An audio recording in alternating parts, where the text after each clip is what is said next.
संगति ही रंगत को लेके आती है।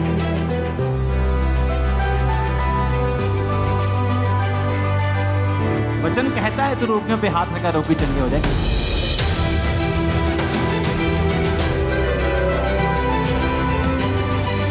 किनको कहता है? जो विश्वासी।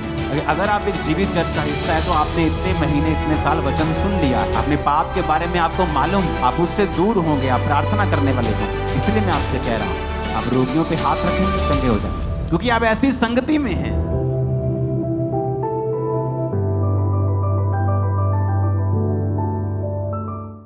आप जानते हैं कि प्रभु ने बड़ी एक आई ओपनिंग बात मुझसे की पिछले हफ्ते।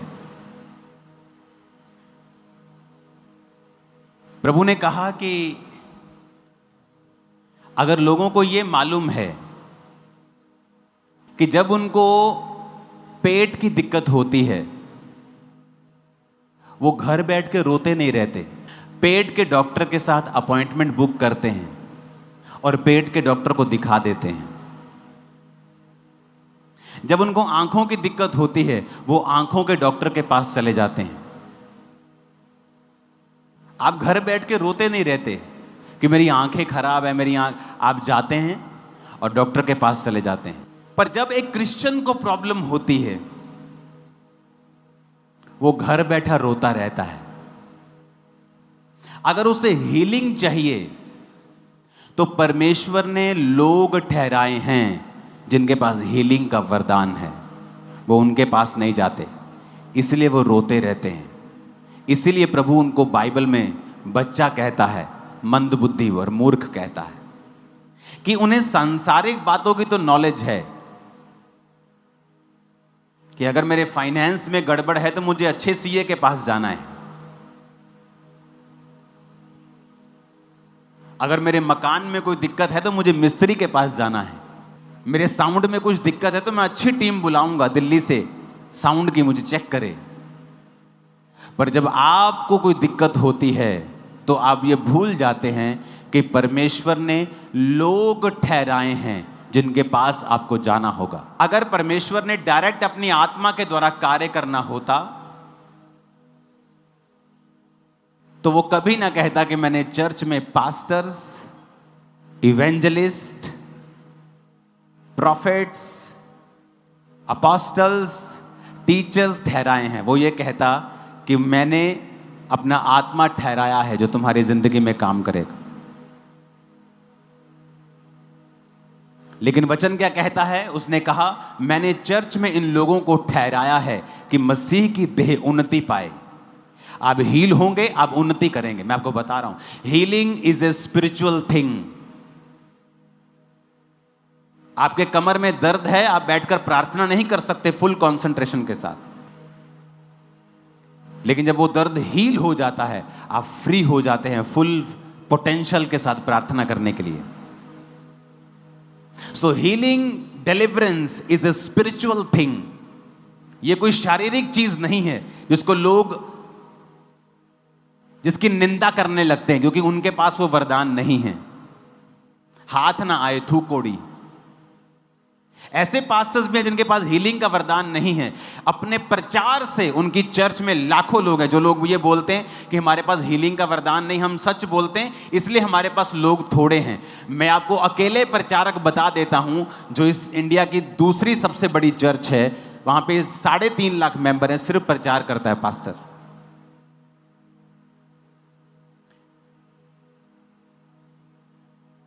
आपको समझना पड़ेगा परमेश्वर ने लोगों को ठहराया है। अगर आप जीवित चर्च का हिस्सा नहीं हैं, आप परमेश्वर को कंप्लेंट नहीं कर सकते, क्योंकि परमेश्वर ने तो कहा है कि मैंने तो उन लोगों को ठहराया है। तुझे हीलिंग चाहिए, जा। डिलीवरेंस चाहिए, जा। आज प्रोफेटिकली मैंने आपको एक बात बताई है कि 6 मंथ हमने फाइट की है, पहले 6, अगले 6 महीने महिमा के होंगे, ग्लोरियस होंगे, शानदार होंगे, शानदार, बिल्कुल शानदार।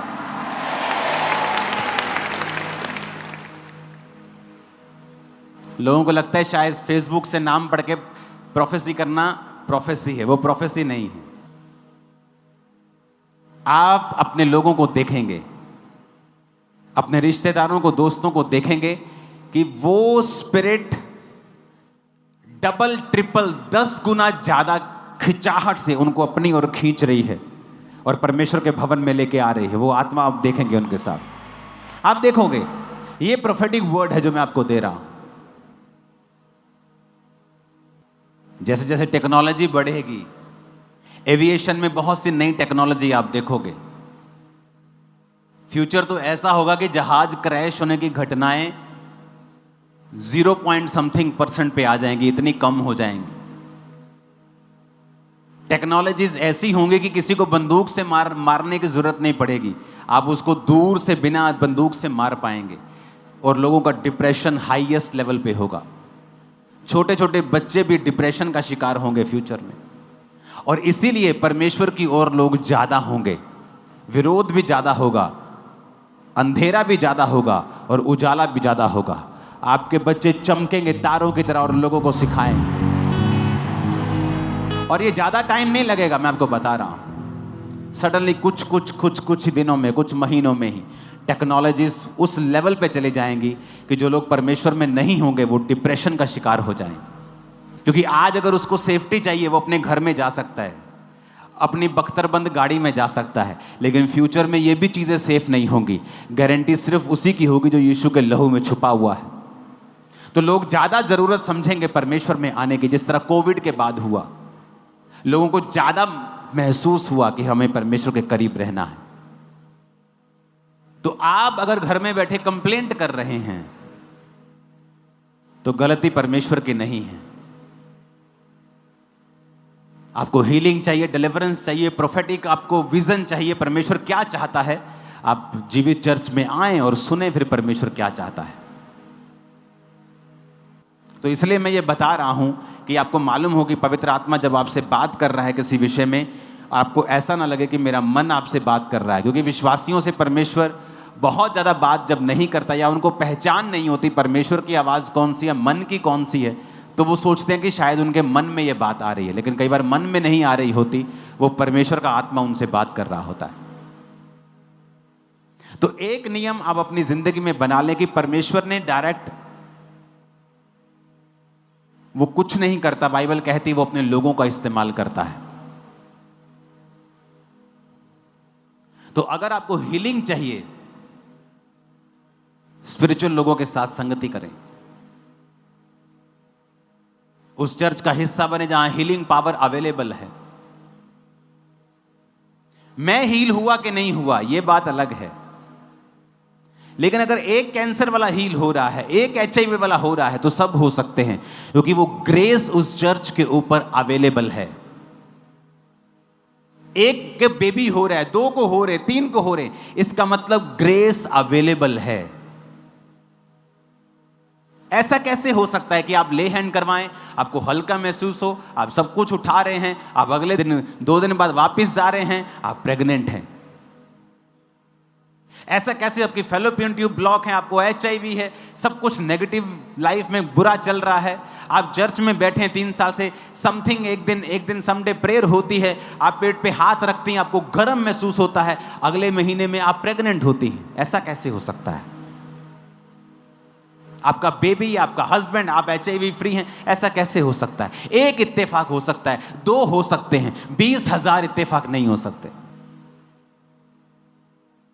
एक संडे कम से कम आप 20-25 गवाहियां रेगुलर सुनते हो, 70 से 100 गवाहियां आप इंस्टेंट सुनते हो। थर्सडे मिला लो, पूरा महीना मिला के आप 800 से 1000 गवाहियां सिर्फ यहां सुनते हो। बननी कितनी है वो पता नहीं कितने हजार में है। एक साल में क्या 25,000 इत्तेफाक हो सकते हैं? एक को जोश चढ़ गया, 2 को चढ़ गया, 25,000 को जोश चढ़ गया। 25,000, अगर 25,000 गवाहियां लोग दे रहे हैं तो वो सचमुच परमेश्वर कर रहा है। अपने पड़ोसी को जोर से बोलना ये बात, बोलो अपने आप कुछ नहीं होता, तुम्हें करना पड़ता है। फिर से कहो, 1 शमूएल 22 उसकी 1 आयत में लिखा है, दाऊद वहां से चला और बचकर अदुल्लाम की गुफा में पहुंच गया। यह सुनकर उसके भाई, उसके पिता का समस्त घराना उसके पास गया। कब की बात है ये तब की बात है जब दाऊद की जिंदगी में फाइट चल रही थी। शाऊल उसकी जान के पीछे लगा हुआ था, मारने के लिए उसका पीछा कर रहा था। इस आयत से पहले दाऊद के ऊपर 3 बार भाला चलाकर फेंका गया था। कभी वो लकड़ी में धंस जाता था, 2 बार दाऊद बच जाता था। दाऊद को मारने की कोशिशें की गई थी 5 से 6 से 7 बार। अब दाऊद को मालूम हो चुका था शाऊल उसको मारना चाहता है। शाऊल का बेटा योनाथन उससे प्यार करता था और उसको हमेशा बचाता था। मैं आपको बैकग्राउंड इसलिए बता रहा हूं कि आपको मालूम हो कि परमेश्वर का आत्मा आत्मिक रीति से किस तरह से आपकी लाइफ में काम करता है। इस समय दाऊद की कंडीशन यह थी कि यह मसा हो चुका था शमूएल नबी के द्वारा, पर अभी तक आत्मा में सब कुछ मिल रहा था, शारीरिक रूप में कुछ भी फर्क नहीं था। जिस तरह एक भाई आके कहता है कि मैं आता रहा चर्च में, HIV वैसे ही था, फैलोपियन ट्यूब्स भी वैसे ही ब्लॉक थी। हां, आत्मा में मेरा विश्वास बढ़ गया, आत्मा में मेरी तरक्की हो गई, मैं परमेश्वर में विश्वास करने लगा, मैंने पाप छोड़ दिया, मेरी आत्मिक जिंदगी अच्छी हो गई। अभी आत्मा में फर्क पड़ रहा है, शरीर में कुछ नहीं हुआ। यह दाऊद का वो पीरियड था, वो समा था कि जब आत्मा में सब कुछ हो रहा है लेकिन शरीर में कुछ नहीं हो रहा।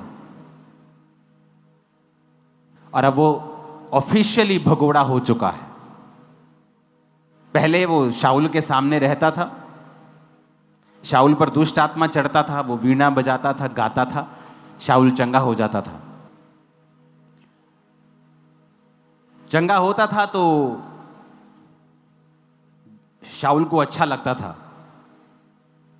बीच बीच में दुष्ट आत्मा शाऊल पे अटैक करता था और वो जेलसी करता था दाऊद से, और बीच बीच में उसको मारने के लिए भाला चलाता था। वो डेंजरस थिंग कि आप किसी के सामने मिनिस्टर कर रहे हैं और शाऊल उस पे भाला चला रहा है, और हर बार वो बच जाता था।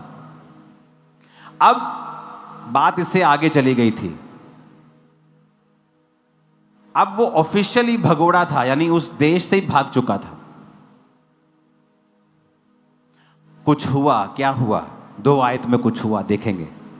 मैं 1, 2, 3 पढ़ूंगा, क्वायर के साथ और कलीसिया के साथ हम मिलके पढ़ेंगे। पहला शमूएल 22 की 1 हमने पढ़ ली है कि दाऊद वहां से बचकर गुफा में पहुंचा अदुल्लाम की। 2 आयत को हम पढ़ेंगे, 1, 2, 3। और जितने संकट में पड़े थे और जितने ऋणी थे और जितने उदास थे, वे सब उसके पास इकट्ठे हुए। सब ऊंची आवाज़ बोलो, बोलो। जितने कर्जाई थे, जितने उदास थे और जितने मुसीबत में थे। दाऊद के पास कौन लोग आए? जितने संकट में थे, दूसरे कर्जाई, तीसरे उदास। क्या कलीसिया मिली है दाऊद को, हैं? कि जितने मुसीबत के मारे, जितने संकट के मारे, जितने कर्जाई, सब दाऊद के पास चले गए। जो पास्टर्स बड़ी बड़ी कलीसिया रखने का दर्शन रखते हैं ना, आप नोटिस करना, जो पहली कलीसिया आपकी होगी, शुरुआती लोग, वो बहुत ही दुखों के, कर्जों के और शैतान के मारे हुए होंगे। पर उन लोगों को देखकर कभी ये अंदाजा मत लगाना, क्योंकि ये लोग जो कर्जाई थे, ऋणी कर्जाई, उदास थे, संकट में थे, जब दूसरा शमूएल में आप पढ़ते हैं, सारे के सारे दाऊद के योद्धा बन चुके थे, कर्जों से आजाद हो चुके थे, मुसीबत से आजाद हो चुके थे, और कोई भी उनमें से उदास नहीं था। It's a perfect demonstration, perfect उदाहरण है कि अगर आप ऐसे व्यक्ति के साथ जुड़ेंगे जो दर्शन में हो। अभी दाऊद की जिंदगी में भी कोई बड़ा काम नहीं हुआ है, लेकिन वो आत्मिक है, स्पिरिचुअल मैन। जब मैंने खामरा चर्च स्टार्ट की थी, क्या था मेरे पास? कुछ नहीं था मेरे पास। मैं अपना बिजनेस करता था, एक बिजनेसमैन था मैं। लोग आते थे, मैंने गरीब है अमीर है डोंट वरी, वचन। आज वही लोग हैं जो लाखों की सपोर्ट कर रहे हैं हर महीने चर्च की। वही लोग सेम सालों से आ रहे हैं यहां, आज भी जानते हैं मुझे, मैं मिलता हूं उनसे और खुशी होती मुझे। पुराना मेंबर देखता हूं मैं, खुशी होती मेरे को। पता नहीं कहां पीछे पीछे बैठे रहते ये लोग, कभी कभी मिल जाते हैं, लेट आते हैं, कभी उधर बैठ जाते हैं ओवरफ्लो में। अब यहां पर वो ऋणी थे, ऋणी रहे, संकट में थे, संकट में ही रहे, उदास थे, उदास ही रहे, जब तक वो दाऊद के पास नहीं आए। क्या वो परमेश्वर को नहीं मानते थे? मानते थे। क्या वो प्रभु से प्यार नहीं करते होंगे? करते होंगे। लेकिन फिर ऐसा क्यों था?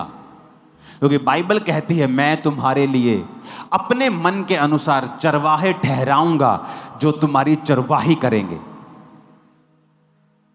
आज आपकी स्पिरिचुअल लाइफ आप देखेंगे ना, आप मोटे हो चुके हैं, तगड़े हो चुके हैं अपनी स्पिरिचुअल लाइफ। शरीर में हम सब वेट लूज कर रहे हैं, लेकिन आत्मा में हम वेट लूज नहीं कर रहे हैं। ये लोग करजाई के करजाई रहे, संकट में थे, संकट में ही रहे, जब तक ये दाऊद के पास नहीं आए। आप क्यों विश्वासी हैं? जब तक आप एक जीवित चर्च का हिस्सा नहीं हैं, मैं आपको बताता हूं, आपकी मुसीबतें खत्म नहीं होंगी। क्योंकि परमेश्वर ने आपको एक दर्शन का हिस्सा बनाना है। दाऊद के ऊपर एक दर्शन था कि मेरे मन के अनुसार जो राजा होना चाहिए वो दाऊद है। दाऊद को एक टीम चाहिए जो दाऊद के आगे आगे काम करे। मैं दाऊद से बात करूंगा, दर्शन दाऊद को दूंगा, दाऊद मेरे लिए काम करेगा, ये टीम दाऊद के लिए काम करेगी। जब तक वो टीम दाऊद के लिए काम नहीं करेगी, मैं इनको संकटों से आजाद नहीं करूंगा। मैं आपको सैकड़ों लोग बता सकता हूं जो एक समय सेवा में थे और भाग गए, आज मुसीबतों में हैं, और मुसीबतें छोटी नहीं है उनकी लाइफ में, और उन्हें लगता है ले हैंड से या एक मैसेज से या सॉरी मांगने से हमारी मुसीबतें खत्म हो जाएंगी। नहीं होंगी। क्योंकि परमेश्वर ने एक दर्शन दिया है, दाऊद को एक दर्शन दिया था कि दाऊद, मैं तुझे राजा बनाऊंगा क्योंकि तू मेरे मन के अनुसार चलने वाला है, तू मेरी प्रजा को आगे लेके जाएगा। ये मेरा दर्शन है। जितने लोग तेरा दर्शन में साथ देंगे, उनकी सारी पर्सनल मुसीबतों को मैं उनकी जिंदगियों से दूर करूंगा, क्योंकि मैं तेरे संग हूं उस दर्शन के कारण जो मेरा तेरे सिर के ऊपर है। अगर ये करजाई रोते रहते तो रोते रहते, संकट में रहते तो संकट में रहते। उन्होंने फैसला किया, हम दर्शन के साथ जुड़ेंगे। एक अविश्वासी को पता है संगति रंगति को लेके आती है। अच्छी संगत, अच्छी रंगत अविश्वासी को पता है। लेकिन एक विश्वासी कौन सी जगह जा रहा है जो उसके घर के नजदीक है, उसको किराया नहीं भरना। यहां थे इंडिया में 20,000 की नौकरी के लिए 1 घंटा जाते थे बस में, 1 घंटे से वापिस आते थे। हर संडे चर्च में होते थे। फॉरेन में चले गए, शनिवार भी काम करते, संडे भी काम करते हैं। और अगर बोलो ब्रांच जाते हो, नहीं, हाँ very far from my house पापा जी, साढ़े को 2 घंटे दूर है ब्रांच। 2 घंटे कैसे? पैदल नहीं, गाड़ी में 2 घंटे सिर्फ। और तुम फॉरेन में हो, अच्छा कमा रहे हो, और 2 घंटे तुम ब्रांच नहीं जा सकते क्योंकि गाड़ी में तुम्हें 2 घंटे ज्यादा लगते हैं। तुमने अपने आप को इतना सोल कर लिया, इतना तुमने अपने आप को कूड़ा, इतना अपने आप को मुलायम कर लिया कि तुम शैतान के लिए ओपन हो गए कि वो तुम्हें मारे, और तुम भूल गए कि एक विश्वासी को एक जीवित चर्च जहां पर रूहें बच रही हों, उसका हिस्सा 100% होना ही चाहिए। एक विश्वासी सेल्फिश नहीं हो सकता। जिथे सेल्फ रिस्पेक्ट नहीं हैगी मैं उत्थे नहीं जाऊंगा। जहां प्रभु ने तुम्हें चुना है, तुम्हारी 10 बार भी बेइज्जती हो वहीं रहो, क्योंकि वही तुम्हें प्रभु इज्जत भी देगा। तुम सेल्फिश हो, फुल ऑफ योर सेल्फ, अपने आप से भरे हुए हो तुम, कि तुम्हें कोई कुछ कह दे तुम्हें चुभता है, क्योंकि तुम अभी तक मरे नहीं हो। तुमने अब तक अपना क्रूस नहीं उठाया है, अपने आप का इनकार नहीं किया है। मैं आपको गारंटी के साथ कह सकता हूं, जितनी बेइज्जती मेरी हुई है मेरे मेंटर्स के द्वारा किसी की नहीं हुई होगी। इतना सिखाते थे मुझको वो, और मैंने कभी भी उस चीज का गुस्सा नहीं किया था। मैंने अपने पास्टर से उसकी अपनी टी शर्ट मांगी थी, और मैं उसके ऑफिस के बाहर 8 घंटे तक रहा था।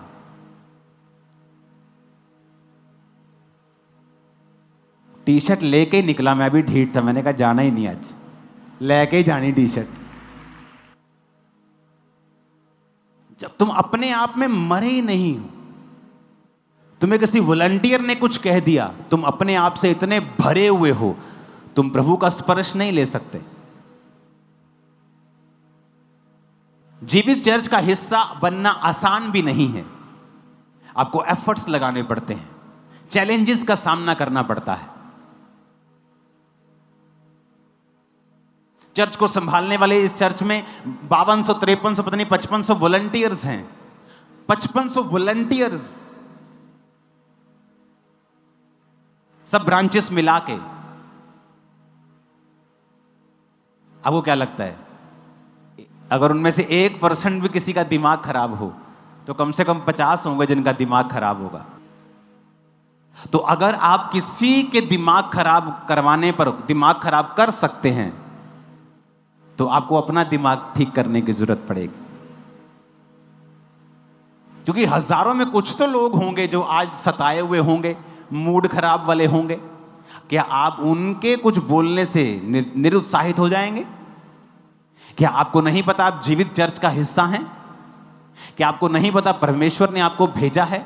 क्या आपको नहीं पता एक दर्शन के तहत आप यहां पर हैं और आपकी लाइफ आज से कभी सेम नहीं?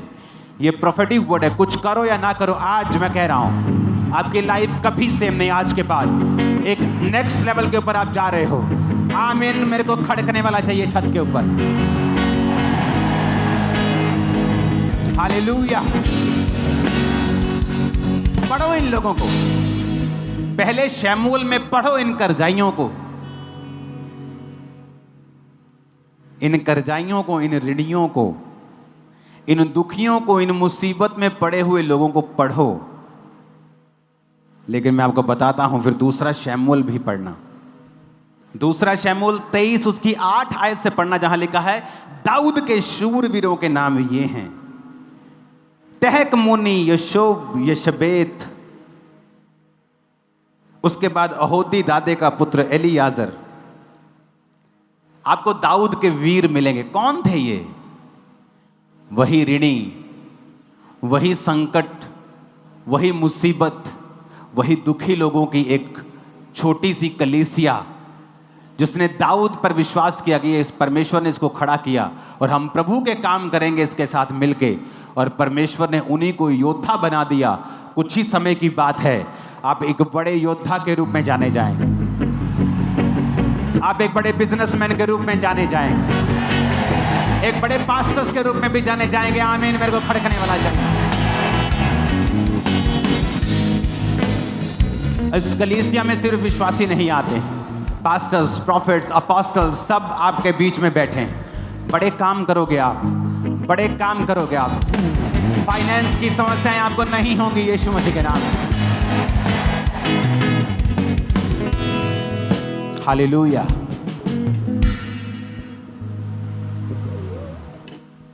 संगति एक अविश्वासी को भी पता है, संगति ही रंगत को लेके आती है, लेकिन विश्वासियों को नहीं पता। इसलिए तो परमेश्वर ने नाराजगी जाहिर की है बाइबल में। कहता जो अन्य जाति हैं, जो हनेरे की संतानें हैं, तुमसे ज्यादा चालाक हैं। तुम बोंधू हो, तुम बुद्धू हो, तुमसे ज्यादा चालाक है वो। उन्हें पता है आंख की प्रॉब्लम है, 2 मिनट में फोन पे बुक करेंगे आई डॉक्टर। गले की दिक्कत है, चलो ENT डॉक्टर के पास चलते हैं। लेकिन तुम्हें नहीं पता कहां जाना है। तुम अभी भी प्रभु के सामने बैठ के रो रहे हो और प्रभु कहता है, ए भाई, मैंने चर्च में लोगों को ठहराया है, हीलिंग चाहिए तो जा वहां जहां हीलिंग हो रही है, मैं तो हीलिंग कर रहा हूं, तू नहीं जा रहा। जा जहां डिलीवरेंस हो रही है, मैं तो कर रहा हूं। जा जहां पे परमेश्वर अपने दासों के द्वारा बात करके प्रोफेटिकली आपको बता रहा है कैसे तैयार रहना है फ्यूचर के लिए, मैं तो बता रहा हूं, तू ही नहीं जा रहा। पहला शमूएल 19:18-24 में लिखा, जब शाऊल भागा जाता था दाऊद के पीछे उसको मारने के लिए, तो दाऊद एक जगह पहुंच गया। तो शाऊल ने क्या किया? शाऊल ने अपने दूत भेजे। कहता वो शमूएल नबी के पास चला गया, दूतों को भेज के उनको बुलवा लो। जैसे ही दूत गए वहां पे शमूएल नबी के पास जहां दाऊद था, लिखा वो भी नबूवत करने लगे, प्रोफेसी करने लगे। उसने दूसरा दल भेजा, वो नबूवत करने लगे, सारे दल नबूवत करने लगे। शाऊल आप चल पड़ा, कहता मैं जाना देखता की कर दे। जैसे ही शाऊल वहां पहुंचा, दुष्ट आत्मा उसमें से निकल गया, प्रभु का आत्मा शाऊल पर चढ़ा और वो कपड़े उसके राजा के कपड़े खोल के वो नबूवत करने लगा। संगति शमूएल की अराउंड इतना मसा था कि आम व्यक्ति भी उस मसे में प्रोफेसी करने लगता था।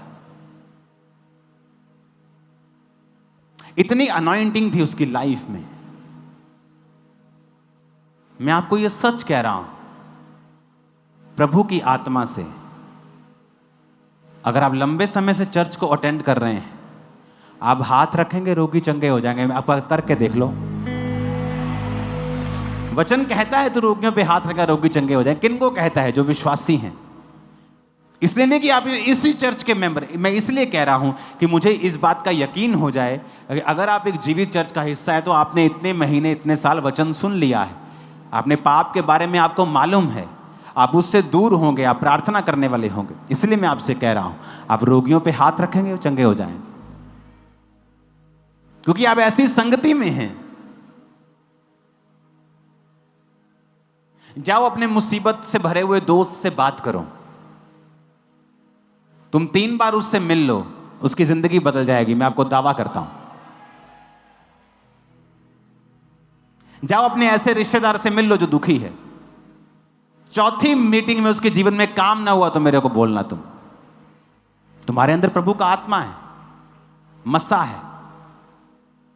वचन अकेला नहीं काम करता, पवित्र आत्मा का अभिषेक और उसकी प्रेजेंस जब होती है, तुम वचन बोलते हो, वो छेदती है अगले व्यक्ति को, वो जल्दी कन्विंस होता है। पुराने समय में काउंसलिंग्स होती थी लोगों की, ये नहीं जो आप आते हो काउंसलिंग ले, वो अलग काउंसलिंग, फेथ काउंसलिंग। उनको यीशु मसीह के बारे में सिखाया जाता, बड़ी काउंसलिंग्स होती थी कि वो विश्वास में आ जाए। जब मसा उतरा चर्च के ऊपर और रोगी चंगे होने लगे, फेथ के लिए किसी काउंसलिंग की जरूरत नहीं। यहां बैठे बच्चे को भी पता है यीशु मसीह जीवित परमेश्वर है, गवाहियां बताती हैं वो जीवित परमेश्वर है। शाऊल ने सोचा होगा, अच्छा लगता है स्पिरिचुअल आदमियों को भेज दिया है, और दूसरे बंदे पे कड़क दे जरा, वो कड़क आदमी भेजे, प्रोफेसी करने लगे। तीसरे भेजे, प्रोफेसी करने लगे। शाऊल खुद गया, प्रोफेसी करने लगा। वो ऑरा, वो एटमॉस्फेयर। आप परफ्यूम की दुकान पे काम करते हैं ना, परफ्यूम मत लगाओ, शाम को वहां से निकलोगे तुम खुद परफ्यूम, तुम उससे स्मेल आएगी। कभी किसी को दिखाया है, कभी किसी को दिखाया, सारे दिन में वो तुम पे भी चढ़ गया है। अनॉइंटेड संगतियां करने से चाहे तुम पर हाथ ना रखा जाए और स्पेशल परफ्यूम ना लगाया जाए, पर तुम परफ्यूम से महक रहे हो, यह बात पक्की है। यूज करो इसे जब जरूरत हो, डरो मत। मैं नहीं कहता हर एक जन पे ले हैंड कर दो, पवित्र आत्मा से पूछो, सब पे ना मत करो, सबको मना मत करो, सबको हां मत करो। आप लोग कुछ व्यक्ति आपको टेम्प्ट करते हैं, जानबूझ के शराब पी रहे होंगे, उनको ले हैंड से कोई मतलब नहीं, वैसे बोलेंगे प्रार्थना कर दो मुझ पे, ऐसे ही, वो अलग इशू है। पर आप में मसा है, ये 100% करेक्ट है, क्योंकि आप उस दर्शन का हिस्सा हैं जहां परमेश्वर वैसे ही कार्य कर रहा है। अपने पड़ोसी को बोलो, ऐसी संगति में जा जैसी रंगती, जैसी रंगत तू देखना चाहता है। आमीन, आमीन। कितने समझ रहे हैं इन बातों को? इंपॉर्टेंट है आपके दूसरे लोगों को भी यह वचन देना। आपके फेलो क्रिश्चियंस जो आपके साथ काम कर रहे हैं, आपकी सेम प्लेस के ऊपर, उन्हें बताएं कि क्यों जरूरी है एक दर्शन के साथ जुड़ना। हर व्यक्ति, वो पास्टर जो आज दुनिया का सबसे बड़ा स्टेडियम बना रहा है, दुनिया का सबसे बड़ा स्टेडियम आज से कुछ महीने बाद एक चर्च होगी। दुनिया के सबसे गरीब देश में दुनिया का सबसे शानदार स्टेडियम एक चर्च बना रही है कि नहीं? यह परमेश्वर के हाथ का काम। गुजरात का स्टेडियम, प्योंगयांग का, नॉर्थ कोरिया का, दूसरे सारे स्टेडियम उससे आधे होंगे। जब चर्च बन रहा होता है अनाउंसमेंट भी नहीं करते, वो इस लेवल पे पहुंच गए। अगर अनाउंसमेंट करनी हमें 3000 करोड़ की जरूरत है, एक अनाउंसमेंट हुई 3000 लोग आ जाएंगे अपने आप। तो किसी ने पूछा कि ऐसा कैसे कि आपके लोग इतने खुले हैं? आपको अमीर लोग दिए परमेश्वर ने? कहता नहीं, जब मैंने चर्च शुरू की सबसे गरीब, सबसे मरे हुए लोग मेरे पास आए थे और मैंने उन्हें सिखाया है हेल्प करनी है। कहते आपने हेल्प करना? मैंने कहा हाँ, टाइथ बोना सिखाया है, देना सिखाया है। आज वही लोग थे जो कर्जाई थे, गरीब थे, आज वही लोग इस चर्च को बना रहे हैं और वही लोग अमीर हो चुके, ब्लेस हो चुके।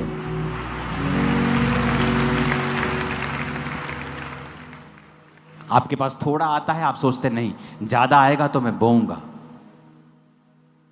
नहीं मेरा तो साउंड का खर्चा है 10,000, 15,000 तो ऑफरिंग है, मैं टाइथ नहीं बो सकता चर्च का। इसीलिए आप हमेशा फाइनेंशियल स्ट्रगल करते हैं। डिवाइन विजडम लगाएंगे तो वो अलग बात करेगी, शारीरिक बुद्धि सोचेंगे तो वो अलग बात करेगी। डिवाइन विजडम को यूज करें। संगति को कभी अपनी लाइफ से खत्म ना होने दें। मैंने अपनी जिंदगी में कई चीजों के लिए बहुत ले हैंड करवाए, लेकिन वो समय पे गई। कुछ ले हैंड से इमीडिएटली आराम आया, कुछ ले हैंड से 2 महीने में, और कुछ ले हैंड से बहुत देर बाद। क्योंकि कई बार परमेश्वर की भी योजना होती है आपको कहीं लेके जाने की, और अगर परमेश्वर आपको सब कुछ दे दे तो कई बार आप उसके वचन से और उसकी आत्मिकता से हट जाते हैं। संगति करते रहेंगे तो परमेश्वर का आत्मा हम में काम करेगा। अपने पड़ोसी को बोलो, जितने संकट में थे, जितने कर्जाई थे, जितने उदास थे, सब दाऊद के पास इकट्ठे हुए। वह उनका प्रधान हुआ और वो 400 पुरुष थे, और सारे के सारे दाऊद के योद्धा बन गए, कर्जों से आजाद हो गए, संकट से निकल आए, उदासी चली गई। अपने हाथों को उठाओ, भविष्यवाणी करता हूं आपकी उदासी चली जाएगी, कर्जा चला जाएगा, मुसीबतों से तुम आजाद हो जाओगे। आमीन। 7 बार ये आशीष आपकी।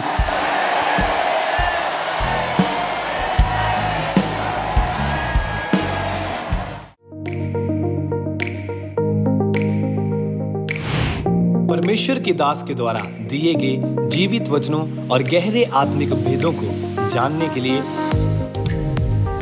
आप हमारे YouTube चैनल को अभी सब्सक्राइब करें और बेल आइकन को दबाना ना भूलें, ताकि हर एक नई अपडेट और अनाउंसमेंट सबसे पहले आप तक पहुंच सके।